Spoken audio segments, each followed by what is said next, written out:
Sir మనం రెగ్యులర్‌గా వినేదేంటంటే, భర్తల వేధింపు తాళలేక భార్యల ఆత్మహత్య అనేది, లేదా భర్తే హత్య చేసేసాడు భార్యని అనేది. కానీ ఈ మధ్య గత కొంతకాలంగా వింటుందేంటంటే, భార్యల వేధింపు తట్టుకోలేక భర్తల ఆత్మహత్య అనేది వింటున్నాం సార్. రీసెంట్‌గా 3 పెద్ద కేసులు జరిగాయి. అందులో ఒకటి ఢిల్లీలో ఒక న్యాయవాది సార్. న్యాయవాది తను గన్‌తో కాల్చుకొని చనిపోయాడు. భార్య వేధింపు తట్టుకోలేక. దీని మీద సుప్రీం కోర్ట్ కూడా ఒక కామెంట్ చేసింది సార్. అసలు సుప్రీం కోర్ట్ ఏం కామెంట్ చేసింది? ఈ విషయంగా మీరెలా నిన్న ఢిల్లీలో ముఖర్జీ నగర్ అని ఉంటది. ఆ ముఖర్జీ నగర్‌లో ఒక అడ్వకేట్ ఆయన పేరు సమీర్ మెహందిర్తా ఆయన 45 ఏళ్ళు. హ్మ్. ఆయనకి, భార్యకి మధ్య గొడవలున్నాయి. భార్యతో విడాకులు తీసుకోవాలని ఆయన అనుకుంటున్నారు వాళ్ళిద్దరు. అయితే ఆయన మీద 498 ఏ సెక్షన్ ఐపీసీ కింద కేసుంది. ఆయన భార్యతో మాట్లాడుతున్నాడు, చాటింగ్ చేస్తున్నాడు ఈ విషయంలోనే. సడెన్‌గా ఆయన గన్ను తీసుకొని కాల్చుకొని చనిపోయారు. హ్మ్. ఇది ఇప్పుడు దేశవ్యాప్తంగా సంచలనం. ఎందుకంటే ఢిల్లీలో ఆయన అడ్వకేటు 'తీస్ హజారీ' కోర్ట్‌లో ఆయన ప్రాక్టీస్ చేస్తున్నాడు. సో, దాంతో ఒక్కసారిగా సంచలనం అయింది దేశవ్యాప్తంగా. అయితే ఇది ఫస్ట్ కేస్ కాదు. ఈ ఒక నెల తేడాలో ఇది మూడో అతిపెద్ద కేసు. ఇలాగా హ్మ్. సేమ్ భార్యలు ఓకే. వేధింపులు తట్టుకోలేకుండా భర్తల ఆత్మహత్యలు. ఫస్ట్ ఈ మధ్య కాలంలో జరిగిందొచ్చి బెంగుళూరులో అతుల్ సుభాష్ అనే ఒక వ్యక్తి హైటెక్ మన టెక్నాలజీ కంపెనీలో హ్మ్. జాబ్ చేస్తాడాయన టెక్ గై. తను తన భార్య వేధిస్తుందని చెప్పి ఆయన దాదాపు 24 పేజీల లేఖను సుప్రీంకోర్టుకి రాశాడు. అట్లాగే 90 నిమిషాల వీడియోలో తన ఆవేదన అంతా చాలా డీటెయిల్‌గా ఆయన రికార్డ్ చేసి ఈ 498 చట్టం ఎంత ఘోరంగా ఉంది. నా మీద 9 కేసులు పెట్టించింది నా భార్య. అది కూడా ఉత్తరప్రదేశ్‌లో పెట్టించింది. హ్మ్. ఉత్తరప్రదేశ్‌కి నేను ప్రతిసారి వెళ్ళాలి. పోలీసులు వేధించారు. నన్ను, మా ఫ్యామిలీలని అరెస్ట్ చేశారు. మా అమ్మ, నాన్నని అరెస్ట్ చేశారు. మా బ్రదర్‌ని అరెస్ట్ చేశారు. హ్మ్. చివరికి ఆమెకి వాళ్ళ నాన్న మామూలుగా చనిపోతే కూడా ఆరోగ్య సమస్యలు చనిపోతే కూడా నా మీద హత్య కేసు పెట్టింది దాని మీద. వాళ్ళ నాన్నని నేను చంపినానని మర్డర్ కేసు పెట్టింది. నా దగ్గర ఈ కేసులు ప్రతి కేసు పెట్టడం ₹1,00,00,000 డిమాండ్ చేయడం. ₹1,00,00,000 ఇస్తే ఆ కేసు తీసేస్తాను. ఇలాగ నేను ఇప్పటి వరకు 2,00,00,000 ఇచ్చాను. మళ్ళీ చేస్తూనే ఉంది ఇలాగా. అని నేను తట్టుకోలేకపోతున్నాను సార్. ఈ 498ని మీరు మార్చండి. ఇది ఎంతోమంది భర్తలు ఇలాగా ఆవేదనకు గురవుతున్నారని అతను చాలా బాధతో 24 పేజీలు డీటెయిల్‌గా లేఖ రాసాడు. 90 నిమిషాల సేపు అతను రికార్డ్ చేసి సుప్రీం కోర్ట్‌కి పంపించాడు. హ్మ్. దీని మీద సుప్రీం కోర్ట్ కూడా justice V. Nagarathna, justice N. Koteswar Singh వీళ్ళిద్దరి బెంచ్ కూడా దీని మీద కామెంట్ చేసింది. అట్లాగే అదే సందర్భంగా దారా Lakshminarayana versus state of Telangana ఒక కేసు కూడా సందర్భంగా కూడా సుప్రీం కోర్ట్ కామెంట్స్ ఏం చేసిందంటే 498 అనేది దుర్వినియోగం అవుతుంది. 498 అనేది 1983లో ప్రవేశపెట్టారు. హ్మ్. ఈ భార్యల మీద దౌర్జన్యాలు చేస్తున్నారు. వైలెన్స్ జరుగుతుంది. తర్వాత వరకట్న వేధింపులు పెద్ద ఎత్తున భర్త కావచ్చు, అత్తగారి హ్మ్. వైపు నుంచి కూడా పెద్ద ఎత్తున జరుగుతుంది. సో, భార్యలని, స్త్రీలని ప్రొటెక్ట్ చేయడం కోసం 498 అనే చట్టాన్ని తీసుకొచ్చారు హ్మ్. ఐపీసీలో. ఇదేందంటే వరకట్న వేధింపులకి వ్యతిరేకంగా ఉండే చట్టం. ఈ ఓకే సార్. చట్టం ఏందంటే ఇట్లాంటి ప్రత్యేక చట్టాల్లో మామూలుగా చట్టాల్లో ఉండే వెసులుబాటు ముద్దాయిలకుండవు.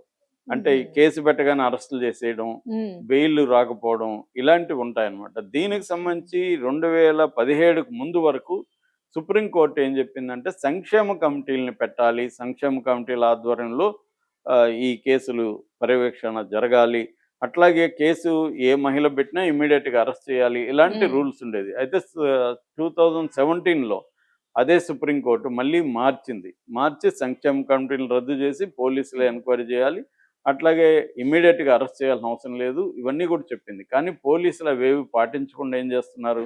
ఎవరైనా ఒక స్త్రీ కేసు పెట్టగానే తన భర్తను అరెస్ట్ చేస్తున్నాడని కేసు పెట్టగానే ఇమ్మీడియేట్‌గా భర్తను, వాళ్ళ వృద్ధులైన తల్లిదండ్రులని, వాళ్ళ బ్రదర్సో లేకపోతే సిస్టర్స్ ఉంటే ఫ్యామిలీని తీసుకెళ్ళి జైల్లో హ్మ్. పెట్టేస్తున్నారు. వాళ్ళ జీవితంలో ఎప్పుడూ జైలుకెళ్తామని కల్లో కూడా అనుకోని వాళ్ళు, వాళ్ళ తప్పుండొచ్చు, లేదా భార్యాభర్తల మధ్య ఇద్దరి వైపు ప్రాబ్లమ్స్ ఉండొచ్చు. అవును మామూలు సార్. గొడవలకు కూడా జరుగుతాయి. రెండోదేందంటే ఈ మధ్య కాలంలో డబ్బుల కోసం భార్యలు.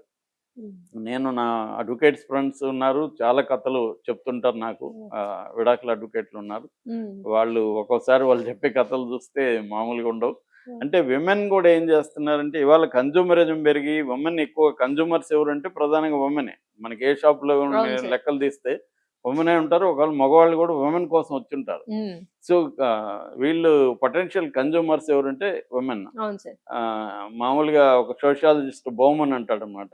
ఒకప్పుడు ఏముందంటే I think therefore I am అని డెకార్ట్ అనే ఫిలాసఫర్ కొటేషన్ ఉంది. హ్మ్. అంటే నేను ఆలోచిస్తున్నాను కాబట్టి నేను బతుకున్నాను. హ్మ్. ఇవాళ ఏంటంటే I shop therefore I am. నేను షాపింగ్ చేస్తేనే బతుకున్నట్టు. షాపింగ్ చేయకపోతే నేను చచ్చిపోయినట్టు లెక్క.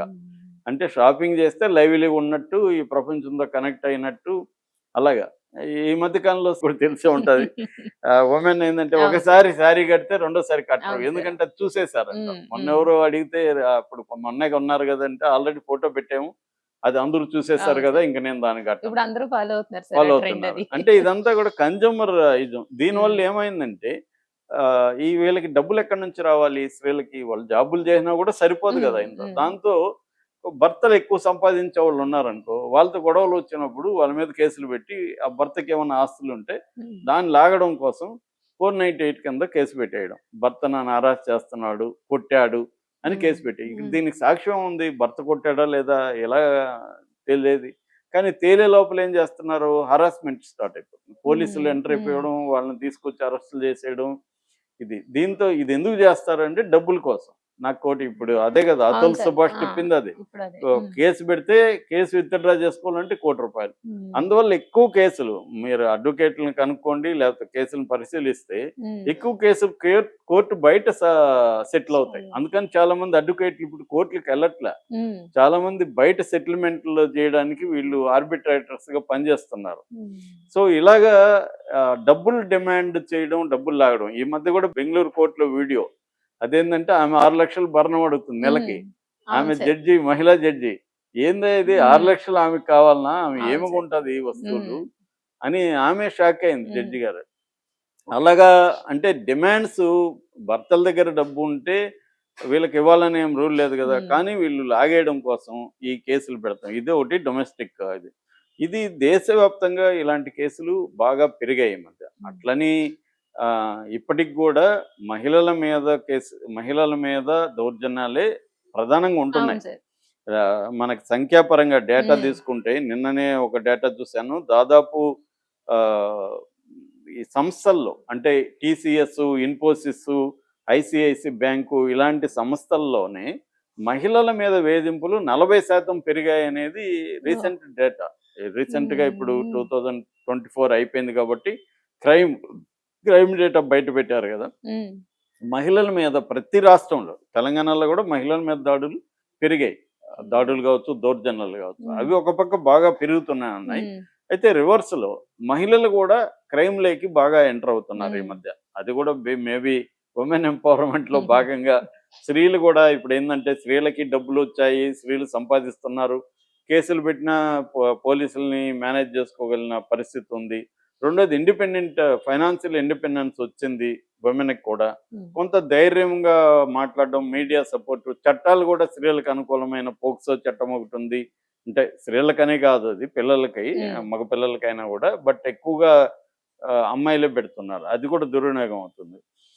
అట్లాగే 69 అని బిఎన్ఎస్ కొత్త చట్టం. 69 ఏందంటే ఒక మహిళతో కాపురం చేసి పెళ్లి చేసుకున్నాడా, చేసుకోలేదనేది పక్కన పెడితే వాళ్ళిద్దరూ కలిసి ఒక హ్మ్. 2 ఏళ్ళు, 3 ఏళ్ళు ఉన్నాక ఈ అమ్మాయి ఎళ్లి ఇతను నాకు ఫాల్స్ ప్రామిసెస్ ఇచ్చి నాతో కలిసున్నాడు.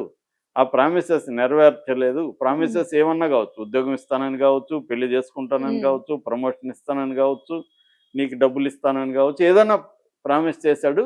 ఇప్పుడేమో మేము బ్రేకప్ అయిపోయి నన్ను వదిలేసాడు అని గాని కేస్ పెడితే ఇతనికి 10 ఏళ్ళు జైలు శిక్ష పడుతుంది. ఓహ్! సో, హ్మ్. అంటే వాళ్ళిద్దరి మధ్య అదే సార్. ఆ! విభేదాలొచ్చుండొచ్చు. కంపా ఈ అమ్మాయికి వేరే అఫైర్‌లుండొచ్చు. హ్మ్. కంపాటిబిలిటీ ఇష్యూస్ ఉండొచ్చు. హ్మ్. కారణాలు ఏవైనా ఉండొచ్చు కానీ, ఈ అమ్మాయి బట్ కేస్ ఆ! పెడితే కేస్ వస్తుంది. పెడితే 10 ఏళ్ళు జైలు శిక్ష. 10 ఏళ్ళు జైలు శిక్ష. ఒక హ్మ్. పక్కేమో పెళ్లి చేసుకుంటే భరణాలివ్వాలి ఇది. అంటే అబ్బాయిలు తిరగబడే పరిస్థితి, ఆత్మహత్యలు చేసుకునే పరిస్థితి. హ్మ్. అట్లాగే ఇప్పుడు మొత్తం ఇప్పుడు మనకి ఆహ్, 3 జరిగాయి 1 మంత్‌లో హ్మ్. పెద్దవి హ్మ్. తెలిసినవి. ఢిల్లీలో ఒక కేఫ్ నడుపుతున్నాడు. ఆ! వాళ్ళ భార్య ఈ విడాకులు తీసుకొని గొడవ చేసి ఆ కేఫ్ అంతా కూడా నాదే అని ఇతను నాకిచ్చేయమని గొడవ చేస్తే అతను తట్టుకోలేక అతను ఊరేసుకొని ఓహ్! చనిపోయాడు. అతని పేరు పునీత్ ఖురానీ. హ్మ్. ఇతను కూడా ఢిల్లీనే. సో ఢిల్లీలోనే 2 సంఘటనలు 1 మంత్ గ్యాప్‌లో జరిగాయి. అంతకుముందు బెంగుళూరులో జరిగింది. అంటే ఒకవైపు స్త్రీల మీద దౌర్జన్యాలు, ఆహ్, హత్యాకాండలు పెరుగుతుంటాయి. రెండో వైపు స్త్రీలు కూడా మగవాళ్ళని వేధించడం,